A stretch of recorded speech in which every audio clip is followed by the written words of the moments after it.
So I would think that people have to understand that nothing is as it appears to be. They're not trying to solve the problem, and we have to get rid of this privately owned central bank because the people who run this bank and own the bank have no loyalty to America. They're globalists. They want a one-world government, and they intend to destroy this country, and they will do it unless, of course, we can get them exposed. And that's why this House Resolution 1207 is so important. Would you like to tell our listeners a little bit about this very important resolution and the groundswell of support that's developing for this legislation that, of course, the major media is keeping completely silent because they don't want the American people to realize that we have any alternatives other than submission to the new fascist society? Well, I think to understand what it is to audit the Fed. And once they get into audit, they'll find all the things that they're doing they're not supposed to be doing.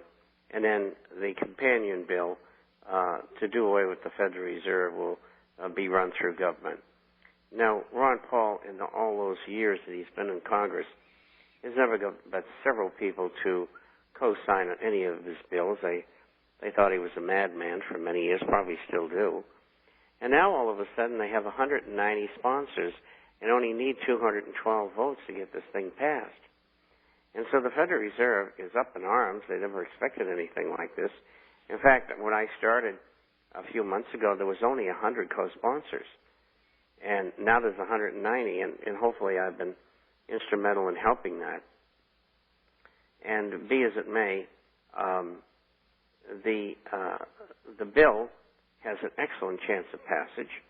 And I think that is the case as well in the Senate. And I think that in time, probably the next few months, that it'll come out of committee and go to a House vote, and I'm urging everybody to contract all of the House members and tell them that they want it out of committee. They want you to help sponsor it if you haven't already, and we want you to vote for it so we can get rid of the Fed, because they've caused every financial disaster since 1913. They got the job because the U.S. Treasury Department had made such a mess out of things over the previous 40 years, and they said that they would do away with depressions, panics, and recessions. And, of course, they haven't done that. They've done worse than the Treasury did after the Civil War. And so I would expect that if this passes, and we ought to really go running and gunning for a bill to get passed for tariffs. If we can get the two of them done, we can probably save the economy. If we can't get them done, it's over. In other words, basically, the tariffs would keep General Motors from bringing all the cars in from China and from South America. They're going to be producing theirs. Ladies and gentlemen, this is a scam. And we're giving them $50 billion. We've already given them 20. They're talking about another $30 billion. So that General Motors, which is making lots of money overseas, can begin. What are we doing? The first thing? Well, we're going to leave this down. We're going to start closing plants in America. I thought this was so that we would have more jobs in America. No, ladies and gentlemen, the truth of the matter is we want to have less jobs in America.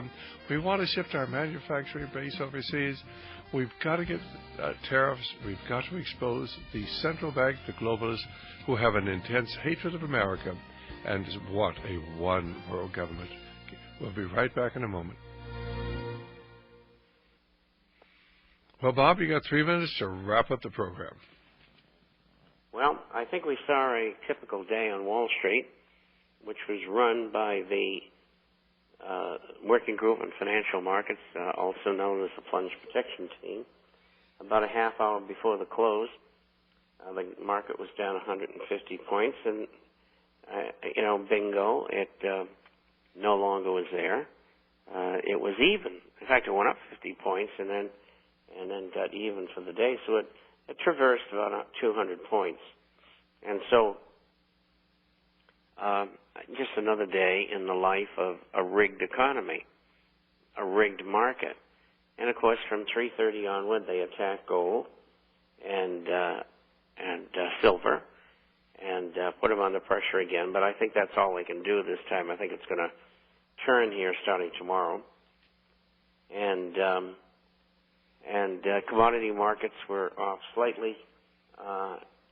They've been doing very well lately, and probably will continue to do with the anticipation of more inflation. Well, let's quickly go to Michael, who's calling us from the Bronx. Michael, do you have a quick question? Yes. Hi, great show. Do you see any kickback from the Federal Reserve or the international bankers? The closer these bills, H.R. 1207, I believe you said it was, and Ron Paul's legislation getting, which you need another 22 sponsors. If this gets closer to fruition, do you see them some type of kickback at worst, some type of worsening financial crisis, or at best, and at worst, maybe even going after individual legislators with investigations or possible death threats? All right, fine. What are your thoughts on that, Bob? Oh, I think they're going to come. I don't think there's any question. And they'll probably, like they did Louis T. McFadden, they tried 3 times to kill him, and they got him the 3rd time. They poisoned him. And he, during the 30s, was doing the same thing that Ron Paul is doing right now. And of course, in those days, they didn't have the Internet, television, and a lot of people didn't even own radios, much less automobiles. And so it was hard to communicate unless you were speaking yourself. And he was head of the Financial Services Committee for 10 years, so right. He knew all about banking. And the bankers couldn't shut him up, so they murdered him. And you're going to see stuff like that. There's no question. We're not doing. What do you think? I live in a third world country because they're always looking for me. Bob, God bless you. We'll talk to you next week, and you stay safe. We don't want anything to happen to you. Okay, thank you. Bye-bye. Our guest has been Bob Chapman, and we hope you've enjoyed our conversation with Bob here.